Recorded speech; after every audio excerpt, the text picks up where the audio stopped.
you have this word democracy that's, at least as complicated as racism. And, it's one of these words where if you sort of accept it as a symbol and you refuse to deconstruct it, you can find yourself going around in a lot of circles, pretty darn fast. But the basic, sort of social contract Lockean idea of, or even the Rousseauian idea of kind of here's the will of the people. Obviously those guys, don't even believe in that. And then with Hoppe, you're going to, more back to the thinking of someone like, Pope's famous, couplet, for forms of government, let fools contest, whichever governs best is best. And whichever governs best is it seems like a very innocuous, almost a tautology, but it's deeply foreign to the entire American political and constitutional tradition. In this really gnarly way. So, basically, if you accept the implications of that, you're basically like, wait a second, this whole tradition that I'm living in is this sort of bubble from this very brief period of time.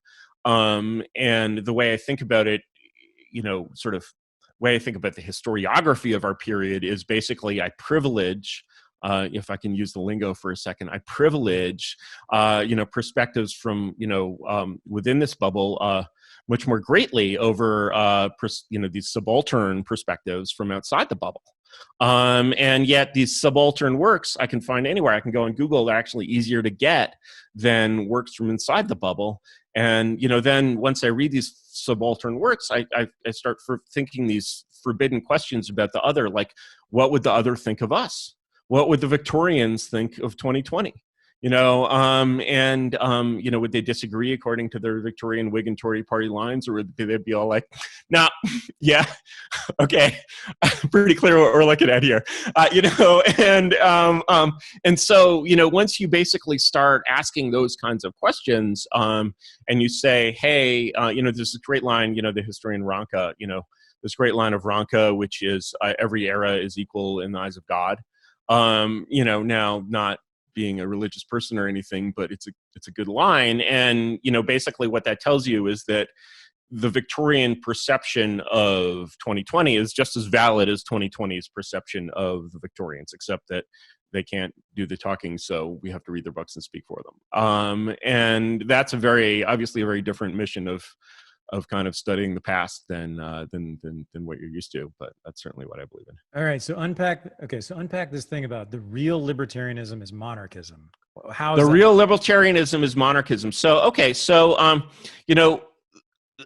what you see, I think, in a lot of political philosophies is you see that they have this kind of Newtonian quality where they work well.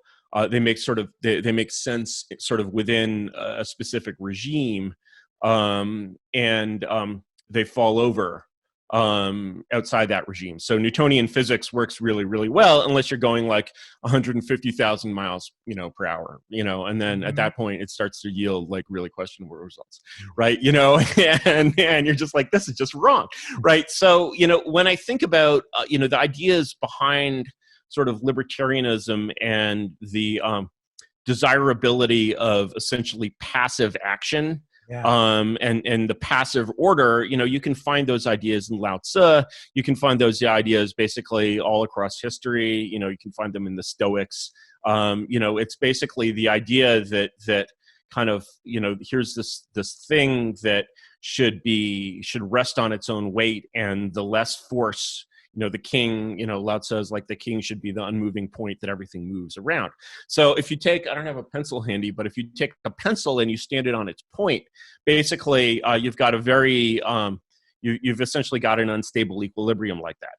Where the pencil, the need for government never quite goes away, even though the government that governs less is best. Right. So moreover, the farther your pencil gets from top dead center, imagine now your pencil is the size of a telephone pole, right? The farther your pencil, you can actually hold that steady with your hand.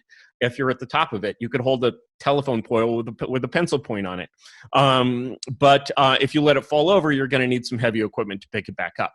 Yeah. And so you have this regime that basically says that, sort of presents this ideal of sovereignty, and where this ideal of of sovereignty comes from is basically, okay, yes, this is true under normal circumstances, maybe a little less true if you have like a global pandemic or something crazy like that.